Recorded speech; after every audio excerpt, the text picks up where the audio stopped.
एक तरफ सब बच्चे पढ़ने जाते हैं।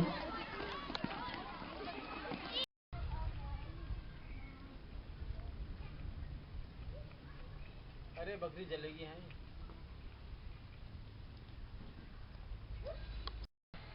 दूसरी तरफ आनंद 1.5 वर्ष से पढ़ने नहीं गया। पाठशाला जाने के लिए उसका मन तड़पता है, लेकिन दादा के सामने खड़े होकर यह कहने की हिम्मत नहीं होती कि मैं पढ़ने जाऊंगा।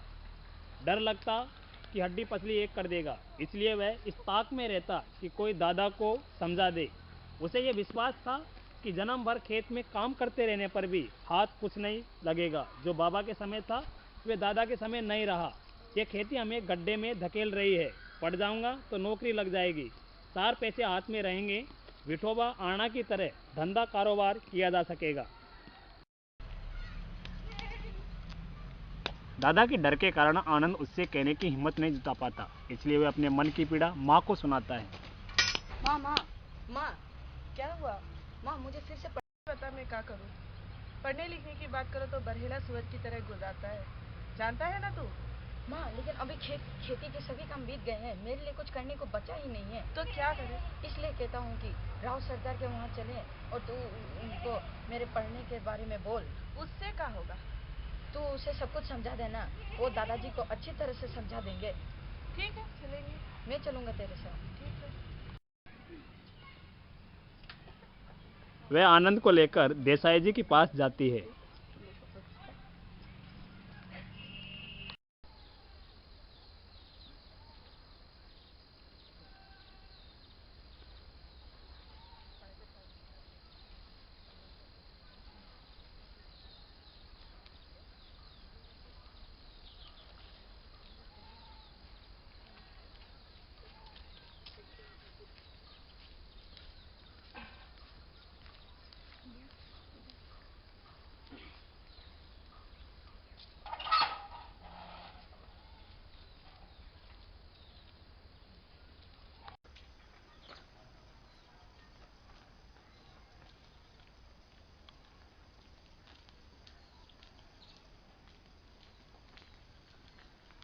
राम राम सरपंच जी। माँ ने दत्ताजी राव से सब कुछ कह दिया। वे भी इस बात से सहमत हो गए। माँ ने यह भी बताया कि दादा सारे दिन बाजार में रखमाबाई के पास गुजार देता है, खेती के काम में हाथ नहीं लगाता है। माँ ने देसाई को यह विश्वास दिला दिया कि दादा को सारे गांव भर आज़ादी के साथ घूमने को मिलता रहे, इसलिए उसने आनंद का पढ़ना बंद कर उसे खेती में जोत दिया है। ये सुनते ही देसाई दादा चिढ़ गए और बोले, अच्छा, आने दे उसे, मैं उसकी खबर लूंगा। दत्ताजी राव सरकार उसके दादा को समझाते हैं। ए रत्नापा, तू खेती में मन लगा के काम नहीं करता, खेती की लागत भी पूरी नहीं लगाता है, और ये क्या, लुगाई और बच्चों को खेती में जोत कर तू मौज मस्ती से खुले सांड की तरह गांव में घूमता रहता है। तू सुन, सवेरे से पाठशाला जाता रहे, कोई भी दिक्कत हो जाए ये साल नहीं बिगड़ना चाहिए। और तुम समझ लो, चाहे कोई भी परेशानी हो जाए, आज के बाद अगर कोई शिकायत आई ना तो उस पेड़ से बदवा देंगे। उसका दादा मान तो जाता है पर उस पर कई शर्तें लाद देता है। आया दादा। अरे कहाँ मर के जल्दी आ। बस वो काम कर। सुनाने दे तेरे को, पढ़ना कि नहीं तेरे को? जी दादा। तो सुन, सुबह होते ही खेत में पहुंच जाना, जी दादा। बस्ता साथ में ले जाना, जी दादा। 11 बजे तक खेत में काम करना जी दादा। और सीधा वहां से स्कूल पहुंचना। जी दादा। और स्कूल से लौटते ही बस्ता घर में रखना। तो वो जानवर दिख रहे हैं ना, जी दादा। वो ढोर, उन्हें चराने जाना। जी दादा। समझ में आ गई बात? जी दादा। और जिस दिन तू नहीं आया ना, तो जहां तू मिलेगा ना वहीं तेरे को बहुत ठोकूंगा, समझ रहा है कि नहीं? हक।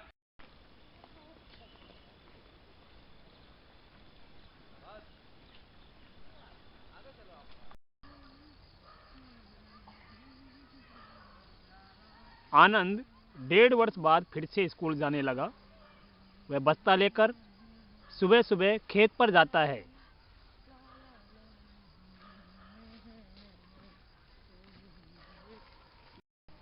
11 बजे तक खेत में काम करता है।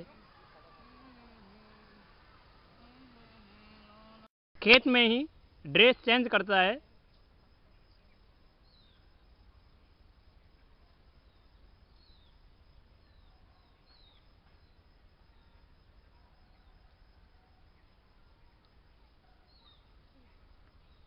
फिर सीधा वहीं से स्कूल जाता है।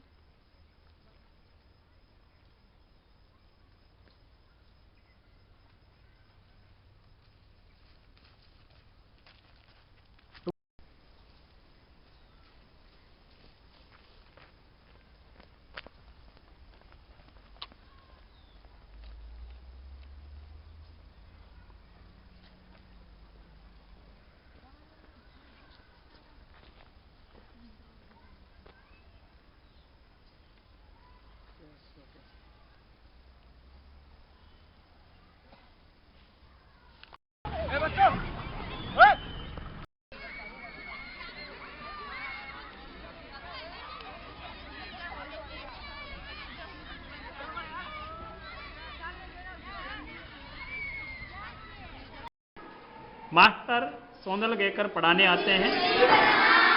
बैठ जाओ बच्चों, बैठ जाओ। आज पढ़ाते समय वे स्वयं रम जाते हैं। विशेषतः वे कविता बहुत ही अच्छे ढंग से पढ़ाते हैं। सब है सी, क्या है सी। हाँ, तो कविता कुछ ऐसे है कि पर्वत कहता शीश उठाकर तुम भी ऊंचे बन जाओ, सागर कहता है लहरा कर मन में गहराई लाओ, सुन सुन सुन सुन क्या कहती है, उठ उठ गिर गिर तरल तरंग, भर लो अपने मन में मीठी मीठी मधुर उमंग। धरती कहती धैर्य न छोड़ो, धरती कहती धैर्य न छोड़ो, कितना ही हो सर पर भार, नभ कहता है फैलो इतना, ढक लो तुम सारा संसार। तो ये कविता है। इस कविता का अर्थ मैं आपको फिर बताऊंगा, लेकिन कोई बच्चा अपने मन से इस कविता का अर्थ बताना चाहेगा? गुरुजी मैं। हाँ बेटा आनंदा, बताओ। शाबाश। गुरुजी, कवि इस कविता में यह कहना चाह रहे हैं कि हमें पर्वत से भी ऊंचा उठना चाहिए और अच्छे काम करके अपना नाम कमाना चाहिए। शाबाश बेटा आनंदा, शाबाश। देखो बच्चों, इस बच्चे को देखो, अभी हमने अर्थ नहीं बताया, फिर भी इसने थोड़ा बहुत उसका अर्थ सही बताया। ये बच्चा 6 महीने बाद विद्यालय आया, लेकिन फिर भी इसने अपना काम पूरी अच्छी तरह कर रहा है। इससे हमें भी सीख लेनी चाहिए। शाबाश बेटा आनंदा, बैठ जा।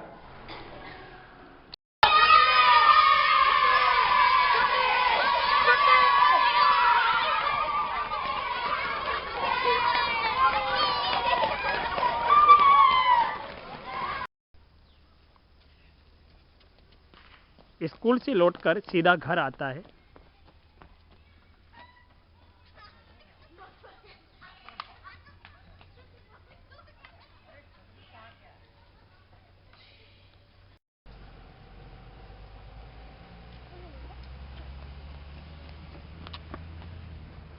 फिर बस्ता रखता है, फिर ढोर चराने जाता है।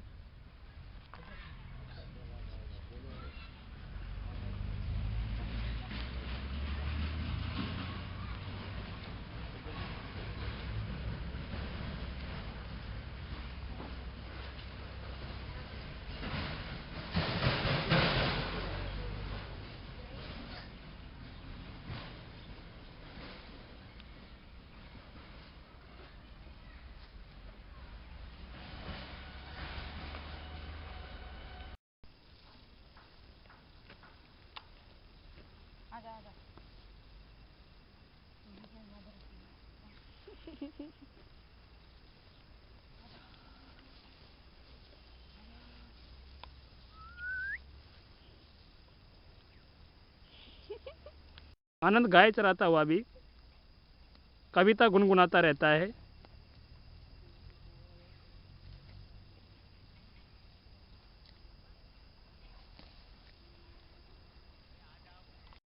सुबह शाम खेत पर पानी लगाते हुए या ढोर चराते हुए अकेले में खुले गले से वे सारी कविताएं मास्टर के हाव भाव, यति गति और आरोह अवरोह के अनुसार ही गाता। इन कविताओं के साथ खेलते हुए उसे 2 बड़ी शक्तियां प्राप्त हुई। पहले ढोर चराते हुए, पानी लगाते हुए, दूसरा काम करते हुए अकेलापन बहुत खटकता था। किसी के साथ बोलते हुए, गपशप करते हुए, हंसी मजाक करते हुए काम करना अच्छा लगता था। हमेशा कोई ना कोई साथ में होना चाहिए ऐसा लगता था। लेकिन अब अकेलेपन से कोई ऊब नहीं होती। वह अपने आप से ही खेलने लगा। उल्टा अब तो ऐसा लगने लगा कि जितना अकेला रहे उतना अच्छा। इस कारण कविता ऊंची आवाज में गाई जा सकेगी, किसी भी तरह का अभिनय किया जा सकेगा। कविता गाते गाते थुई थुई करके नाचा जा सकता था और वह सचमुच ही नाचने लगता।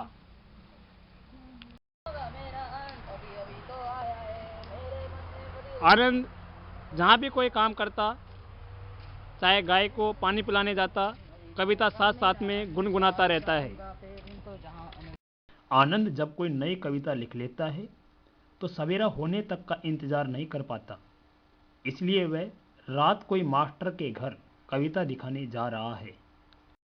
अनंत काणेकर की कविता को गाता हुआ जा रहा है।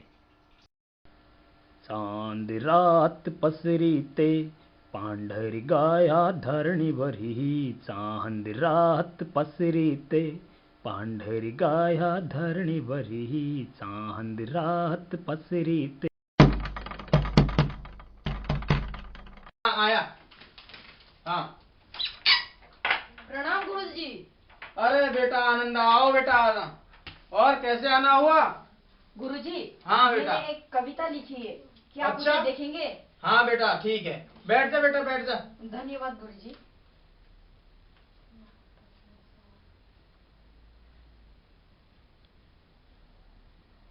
शाबाश बेटा आनंदा, शाबाश, बहुत अच्छी कविता लिखी है तूने। मुझे पूरा विश्वास है तू एक दिन बहुत अपना नाम रोशन करेगा। शाबाश। धन्यवाद गुरुजी।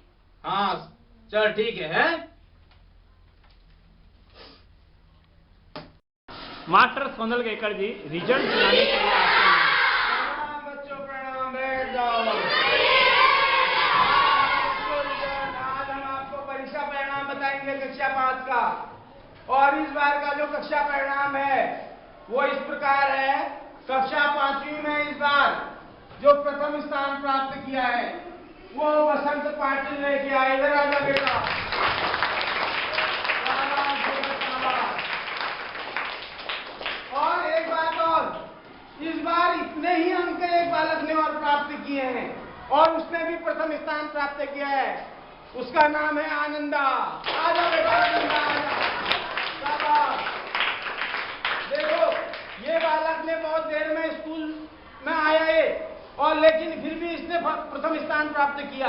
तो इस बच्चे के लिए और जोर से एक बार तालियां बजाओ। शाबाश, बहुत बढ़िया।